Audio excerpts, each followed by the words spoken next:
എന്റെ ഇപ്പോ 2000 രൂപ എടുക്കാനില്ല. പിന്നെ എന്താ ഉണ്ട്? നുള്ളിപ്പെറുക്കി അവർ 500 രൂപ കാണും. എന്റെ പട്ടിക്ക് വേണം. മര്യാദക്ക് 2000 രൂപ എന്റെ കയ്യിൽ എണ്ണി തന്നില്ലെങ്കിൽ അതിന്റെ പ്രത്യാഘാതകം. പ്രത്യാഘാതം മേഘം എന്നുള്ളതിന്റെ ഇയാൾ എന്നെ പഠിപ്പിക്കൊന്നും വേണ്ട. പ്രത്യാഘാതം അത് ഭയങ്കരമായിരിക്കും. എന്തും നേരിടാൻ തയ്യാറായിട്ട് തന്നെയായി ഈ നാടകത്തിൽ ഇറങ്ങിത്തിരിച്ചിരിക്കുന്നത്. ഒരുമാതിരി പല തന്തയ്ക്ക് പറഞ്ഞ പരിപാടി എന്റെ അടുത്ത് കാണിക്കരുത്. തൽക്കാലം പല തന്തയുണ്ടെന്ന് വിചാരിച്ചേക്കാം.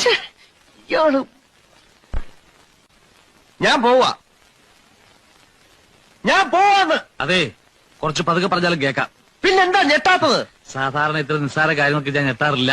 ഓഹോ, പിന്നെ ഞാനങ്ങനെ വെറുതെ പോകുന്നൊന്നും വിചാരിക്കണ്ട.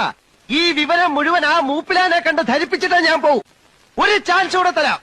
250 എങ്കിൽ 250 ഉറപ്പിക്കുന്നോ? 2 പേരോടും കൂടെ ചോദിക്കുന്നത്. എടോ, തനിക്ക് നാണമില്ലേണോ?